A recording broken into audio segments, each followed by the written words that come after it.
kasabutan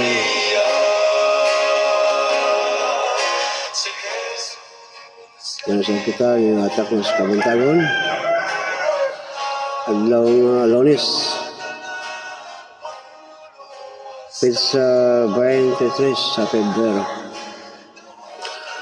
Atong gipasalamatan ang atong Diyos ni atak na sa kabuntagon sa katagpas siya o sa tingin rin kita na hino pa sa pagmata na sa nga sa kagabi ang samtang kita na nagpapahulay ang Diyos naghatag ang panalipod ang atong ito yung kabuntagon yung sa kita magtuon ng balaan na kasulatan atong basahon din sa Pilipos Kapitulo 3 versikulo 19 ato kining patunayong galing soon ug atong mapamalandungan unsay buot ipasabot ni Ingon diri sa Episo Kapitulo 3 versikulo 19 ang ilang dadangatan mao ang pagkalaglag ang ilang Diyos mao ang ilang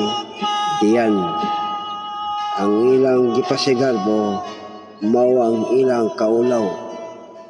ang ilang mga hunahuna gitumong diha sa mga butang sa yuta. Ako matulon sa pagbasa nagingon diri ang ilang dadangatan mao ang pagkalaglag ang ilang Diyos mao ang ilang tiyan ang ilang gipasigarbo mao ang ilang kaulaw ang ilang mga hunahuna gitumong diha sa mga butang sa yuta. Bakit yang nasulat niya sa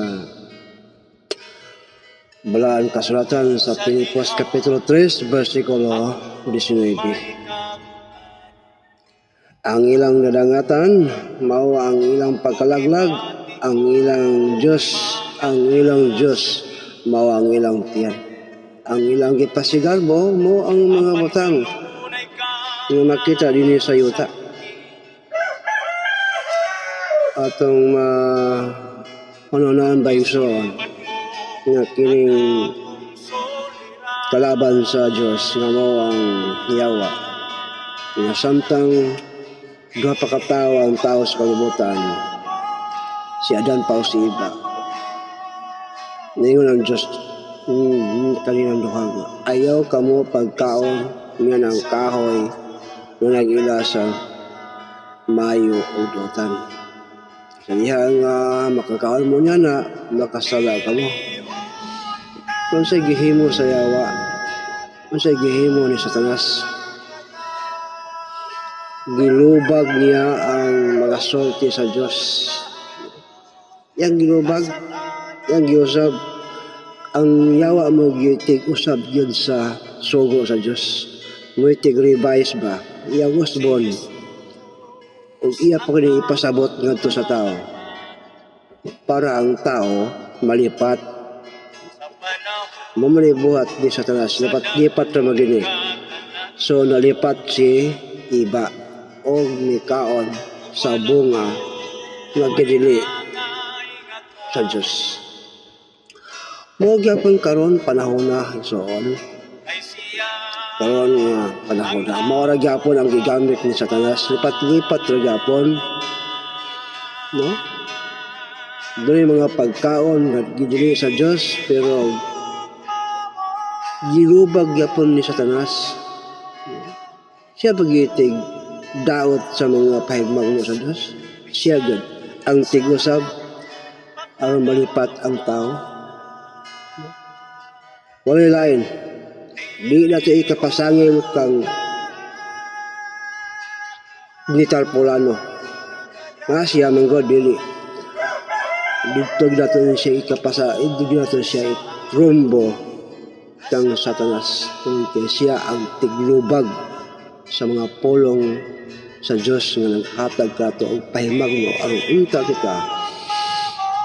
makaangkon sa hapsay nga pamaagi sa Panginoon. Yung kabuntagon,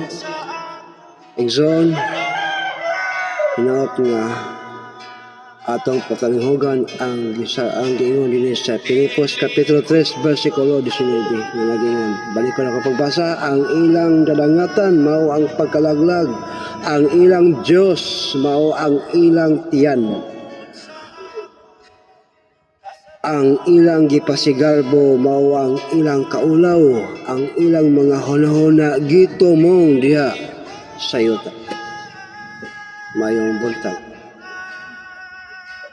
mga igso, dulay ng Diyos, makanunay ng pahinumdum.